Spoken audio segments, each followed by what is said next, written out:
Hello, everyone. Welcome back to another episode of Owning Your Sexual Self. I'm excited to have you here today. Thank you for continuing to listen. We have on another guest today, Kendra King, which I'm excited to have her on the show today.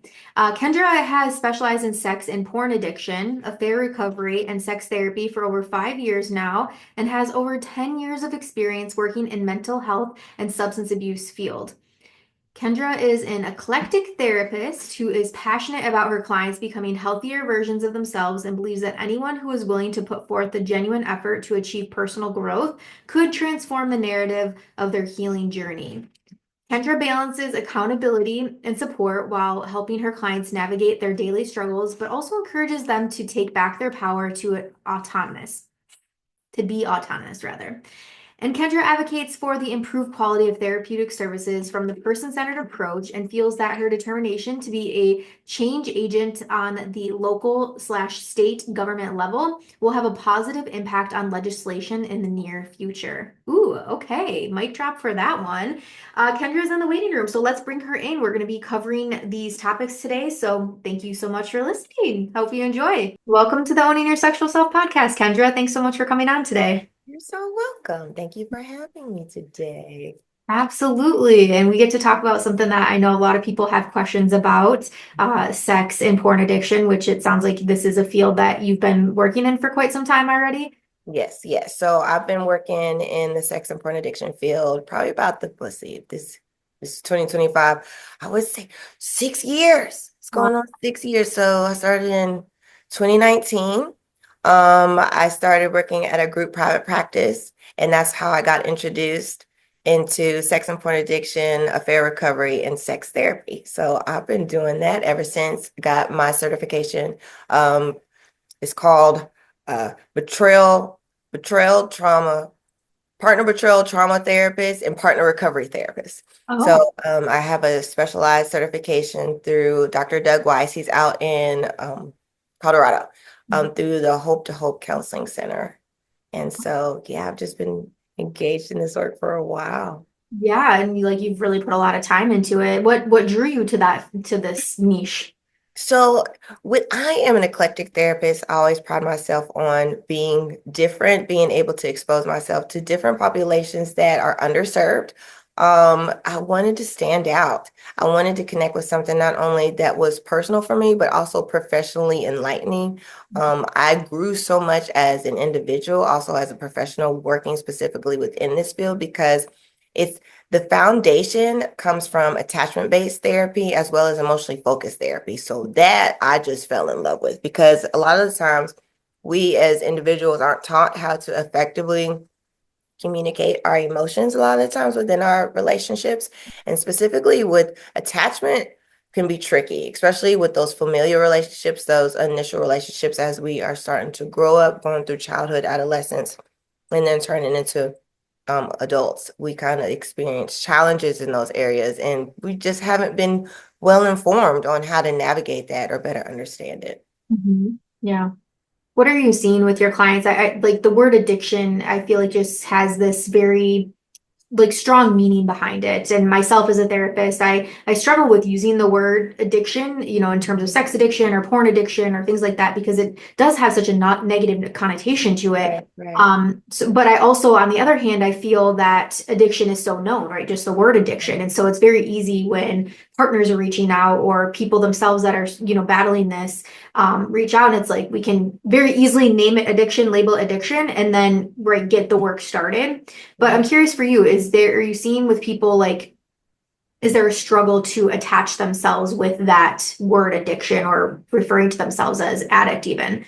I think there's a big sense of negative connotation around the word addiction, especially associated with sex and porn. Mhm. Um, However, being able to help either the addict or either the partner understand it is unhealthy sexual behaviors. So if we can just focus more so on that, it better helps them open, their perspective to being able to kind of learn how to be vulnerable and how they necessarily got into these acting out Mhm. behaviors. So usually it's an unhealthy coping skill. That's really what it is. And it's just kind of snowballed over time and it's turned into something that the partner wasn't aware of. The addict struggled with it for a long time, was introduced to sexual content at an early age, engaged in it through childhood, through adolescence, however the case may be, and it just became like a routine thing. And kind of hid it and normalized it because as society we normalize sexual behavior, especially when it comes to porn. um it's this thing that, oh, every guy watches porn or girls engage in porn and stuff like that. It's not that big a deal. Well, when you're in relationships and your partner doesn't know about it, you haven't been open and honest about you actively engaging in these behaviors, and then they stumble upon all this stuff, then it turns into an issue. Mhm. And Yeah. that's where betrayal trauma comes into play. Yeah. Yeah. And do you think so for somebody that might be listening that is thinking like, am I an addict? Is my partner an addict? How how do you know? Like how would somebody assess that? Okay, so for the potential addict, do you find yourself going immediately to it? Say you get stressed out, you trying to relieve yourself, calm yourself down, you start acting out, whether it's engaging in porn, whether it's talking to somebody else outside of your relationship, you're just trying to numb yourself, bring down those feelings with unhealthy activities. And it's happening over a consistent period of time. For the partner being able to identify it is more so, have you caught your significant other engaging in these behaviors? Do y'all have boundaries around porn? Have y'all talked about these things? There's just so many levels. Because I have clients that come, like I said, affair recovery. It could be an emotional affair. It could be it's sexual. It could be just porn. Like there's just so many things. You got social media, so scrolling is a thing too. Seeing, how would I describe, seeing images that are sexually arousing, form-fitting, clothing, no clothing, and stuff like that. If you're constantly trying to increase that dopamine, dump your dopamine with these unhealthy things, then it could be a potential issue, and you should seek, you know, a resource in regards to kind of processing through, what's going on. Mhm. Yeah. Yeah, like helping people establish healthier coping mechanisms. And Yeah. I appreciate that you brought that up is like when people are experiencing this, they're feeling that pull, that drive towards something, right? Sex, drugs, alcohol, gambling, like those things. Generally it does, you're exactly right, like stemmed from that attachment base, something in childhood, something in those earlier years that occurred that your internal self really is trying to gain control over. And then when you're engaging in that porn, it's that quick hit, that dopamine, that Yeah. what am I thinking? Instant gratification, right? And like Yes. that now you're feeling back in control of yourself. Yes, yes. And it does a lot of it's self-soothing, right? Like being able to regulate your emotions, but it's not in the healthiest way. Mhm. And also you talk about the sexual foundation, like how were you raised? How was sex discussed? Was there minimal? Was there, oh, just use protection, birth control? Like how well versed are you about your sexuality, and do you feel comfortable in it, or did you get too much or not enough? That plays a part too in regards to just the vulnerability around Mhm. engaging in these topics. Mhm. Yeah. Yeah, and I think, I don't want us to feel like we are, right? This is not a conversation about shaming people that are Right. hypersexual by Mhm. any means, right? Like that doesn't No, make anything no. wrong, just as like most of the women that come to our practice, I'm sure, like are experiencing lower desire. That doesn't Hmm. make them wrong. That just makes us, that's our sexual personality. Like that's who we are as Right, beings. But I think for, yeah, again, somebody listening, if this is creating a problem in your life, right, and I really like I had Dr. Joe Court on recently. He practices more so as myself in out of control sexual behavior versus sex addiction. Again, don't love the addiction word. Um, right, right. but he talks about right the difference between privacy and secrecy. And so I think that Hmm.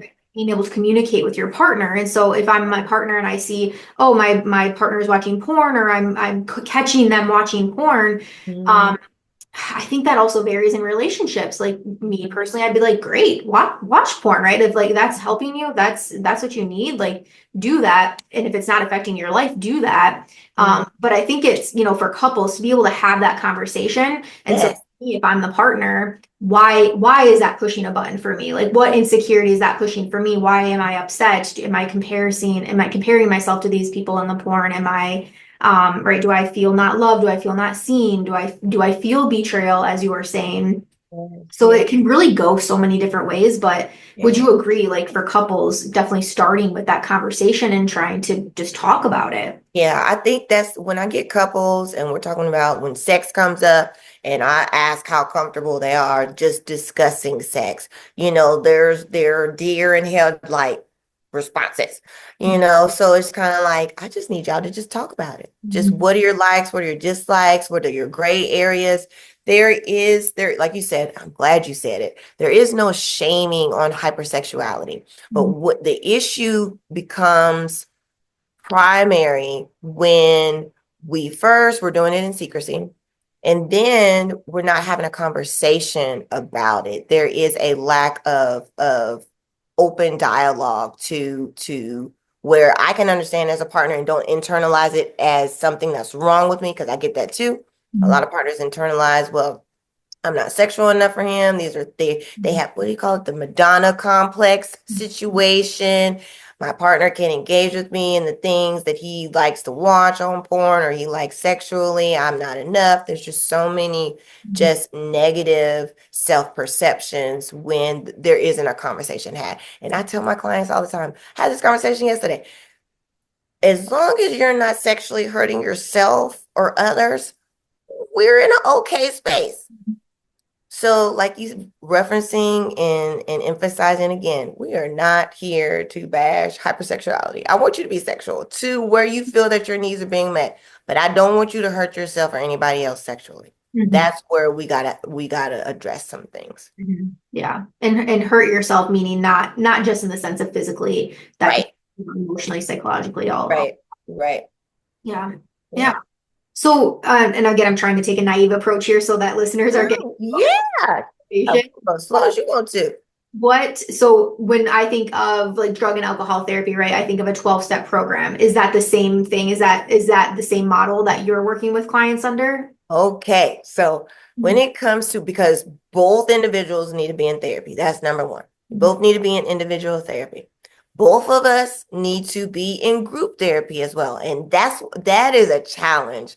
It's a challenge because the addict doesn't want to be around other individuals that have engaged with in behaviors either lesser than or more than, whatever the case may be. They don't want to be associated because there's some shame and guilt there, right?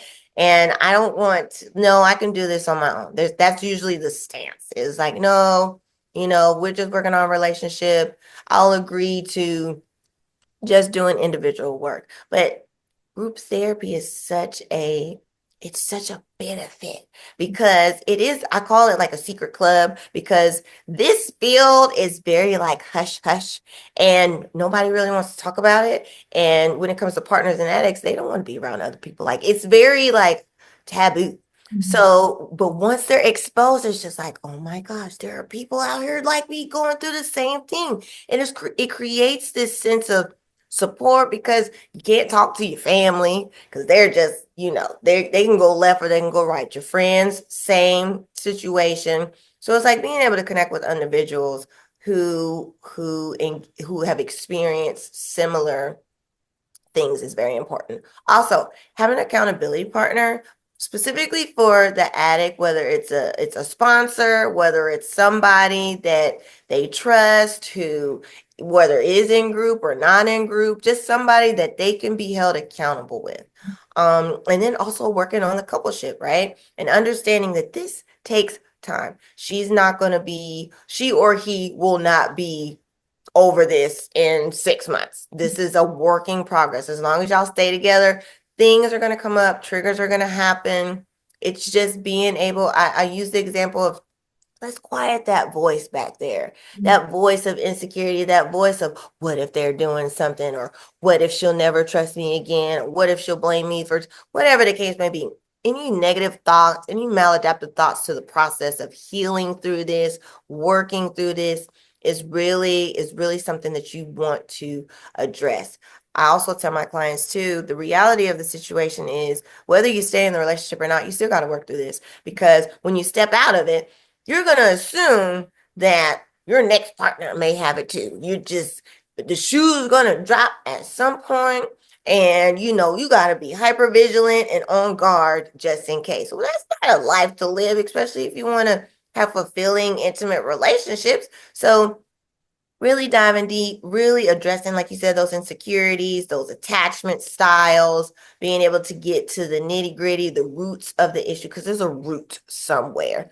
It's not just, oh, I'm just feeling, triggered to do. No, no, there's something within you haven't addressed, and you rather mask it with this. So, being able to connect with those levels of therapy and being consistent and really wanting to do it because there's a lot that just want to check the boxes. A lot of addicts just want to check the boxes so they can get their partner to be quiet. Partners will be like, oh, he just needs to work on himself. Well, yes, he does, but you also got some work to do too, because what if he starts outgrowing you doing the work and you're still stuck in this space? Well, I know you're doing something, or you're going through his phone and you're tracking, like just all types of stuff. You got to regulate yourself too. If he's changing or if she's changing for the better and you're still stuck in the same place, this ain't gonna work. Mhm. Yeah, I agree. I think it's, yeah, both people really need to be involved because then I think that helps to eliminate that shame too of now you're the problem, right? Like you need to go to therapy, you need to do the work. Mhm. So I'm glad, yeah, definitely that you brought that up. And also I think the reality is too that there's some people that something like this is going to happen and they don't want to do the work. They're not going to Right. want to put in the effort, and that's okay too. Like honoring that they're just not there yet. And also that might not be the right relationship for you. So that's, more power to you. So, okay, so so ours a little bit similar to something similar to a 12-step program. I like the component of group therapy, having somebody as accountability. And then, so are you in your work, do you have them cut off sex completely, cut off masturbation, cut off porn completely? So we established, I make the attempt to not, I give recommendations and suggestions. Mhm. And I process through what are the pros and cons. What do you want to do? Um, Sexual boundaries is very important. I do have a client who did go through a celibacy part of his recovery from his wife. It was agreed upon though. They processed it in couples therapy. They talked about it because I'm his individual therapist. They came to that agreement to where he was going to go into this celibate stint. And then now they're in a place where now we're talking about engaging in sex again. So it's just being able to have this conversation with what do you want? What do you feel comfortable with? How can we work together to be able to accomplish both of you guys' goals, but meet each other individual needs at the same time? And it can be a challenge, but we do have to establish boundaries. Boundaries are so important. And it's unfortunate that we're not taught boundaries early. Yeah, I agree. It's just boundaries. We just let people just do, say, treat, whatever. And it's just like it's way deeper than just sex. Mhm. So, it's just one of those things that we have to shift. We have to shift the direction and how we're showing up in this relationship. And that can be a challenge. Because like you said, I don't want to do this. I don't want to do this. Like, this is too challenging for me. Well, maybe we shouldn't be together because if you're not going to do the work, I'm not going to force you, but I'm not going to stay in this and you continue to treat me like this or you continue to act in this manner. That's not healthy for you. That's not healthy for me. So that ain't healthy for us. So I have to make other choices that may lead us to not being together anymore. Mhm. Yeah.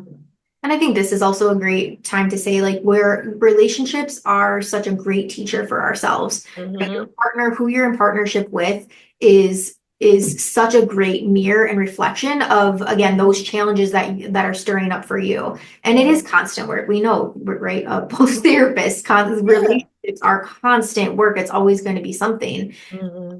And I think, yeah, you're right. Like teaching boundaries at a younger age, just communication in general at a younger age. Like, and I think I feel like at the very, very young age, boundaries are talked about and emotions are talked about. But I think it's something, these are life skills, right? That so They many are. people are in therapy because they were not correctly developed, right? Right, right. I think it is certainly a skill that needs to be talked about throughout the developmental years, up into high school, even, right? Hmm. Because those conversations and those situations are changing person to person based. Hmm. If I'm talking about boundaries as a small kid, that might be like, okay, I don't want to play with you on the playground, versus I'm in middle school, I'm getting solicited to get blowjobs, versus in high school, right? I'm getting solicited Oh to get drugs God. and shit. It's like, okay, those conversations, those boundaries, these Right. things are going to look so different. Right. And I'm glad you brought that up because our babies out here in these school systems, they not getting taught nothing about effective sexual education. And it's sad because they're being exposed at home. Then they're coming to school and engaging with peers that are exposed in whatever way they've been exposed to. Y'all aren't showing them, y'all are keeping it more about the physiological aspect of things as opposed to helping them understand STDs, when to say no, how do you know that you're being violated? When do you, just an overview. How do your emotions get caught up in this situation? Just the basics. So when they get into high school, there isn't this culture of just putting yourself out there so you can get attention, right? So you can be liked, so you can be validated. Oh, you have sex with this person, or you give a blowjob to this person. Like all this stuff. Like there's all these things that our babies are engaging in just to seek validation, just to feel something. And it starts from home. They're not being seen, they're not being heard, they don't have no voice. Because we know as parents, we try to do as I say, not as I do, or we don't allow them the space to be able to communicate how they feel because then we feel as parents it's a reflection of us, and it's just like your parents did the same to you. Like, so we got to be able to be open to challenging and changing the narrative. Okay, you may disagree with what your middle school or your high school is saying about you. Just listen to them. Let Mhm. them vent. Be like, okay, I hear what you're saying. I may not agree to what you're saying, but your feelings are valid. Who am I to dismiss or minimize your experience in this world or your experience in this relationship? Mhm. However, I can show up as a parent and still be able to hold you accountable, still allow you to have that human decency, that human respect, and being able to teach you how to do these things. So when you get into relationships, it's second nature to you. You're already, establishing boundaries. You're already advocating for yourself. So you're right. It starts early, early when it comes to stuff like this, because then if you don't get these skills, you become an adult and then you're dysfunctional and then you got to go to therapy and we got to start all over again. Like, where did this start? And I have had some clients disagree with the whole childhood trauma thing doesn't impact the adult. And when we sift through and process different things, it's just like, okay, I understand. Yeah, where do you think your blueprint came from? It just happened? No, you got laid somewhere. And it's not knocking your parents. It has nothing to do with that. It has everything to do with your parents taught you what they were taught. Mhm. So it's just if we're gonna break this generational dysfunction, we have to address the elephant in the room. We got to pull that rug up, get that dust out. Like we got to talk. And Mhm. it's so uncomfortable to talk about these topics because it's a sense of vulnerability, shame, guilt. I don't have the words to express about sexual matters. Like, it's okay, let's just start somewhere. So Yeah. I try to encourage them to not feel like they have to eat the whole cake. Let's just start with a piece. Let's just Mhm. start with a piece. I'm working with a client now. She has no sexual foundation at all, at all. Mhm. And she's also experiencing, some uncomfortability when it comes to engaging in sex. I'm just like, we can work through this. Let's just start with the relational issues. Like, did you advocate for yourself in your relationship, even though her relationships were limited? She's like, no, I would compromise to the point of people pleasing. That's an issue. That's an issue. What are your needs? I don't know. We got to figure that out. Outside of like your physical needs, I need to know what your emotional needs are, your mental needs, like what is your love language? And she's just, I don't know. Okay. Well, we got a lot to work with. I like being able to give clients the ability to understand you don't have to stay stuck. I don't want you to stay stuck. I don't want you to want to stay stuck. You can relearn this stuff. You can, what do they call it? You need to learn how to reparent your inner child. You can do that Mhm. because our inner child is still in there, Yeah. waiting to get validation. And once you're an adult, guess what? You don't have to get that from your parents anymore. You can give that to yourself. And Mhm. it's such a beautiful thing to see a client start in a state of confusion and not knowing where to go or understanding what they've experienced and feeling like there is no hope and gradually seeing, not necessarily them seeing it because that's a struggle too. Because it's just like, Kendra, I don't feel different. I'm like, but I can see you're different. I can see it. So you may not feel it. I'm going to validate you and those feelings. I see it. So whatever you're doing, keep doing it. Yeah. So you've been doing this work for a while, and so I'm curious when clients go through this and when they sort of graduate, let's say, working with you, what does the other side look like for them? The other side is just being able to continue to establish boundaries, continue to give consequences if those boundaries are violated, continuing to focusing on you. You can only control yourself. Mhm. You got to advocate for yourself. You got to communicate your needs. You got to communicate your desires. You also have to listen. You also have to listen because there's grace in there too. There has to be grace in there too because you don't necessarily know or understand what your partner's walk is.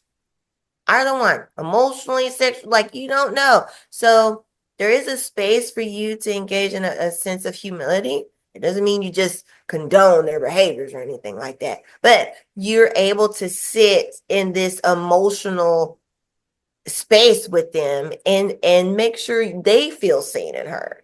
Mhm. So it's really just being consistent, not perfect, just consistent. If you don't get it right, that's okay. We're gonna try tomorrow. Yeah. Yeah. Yeah.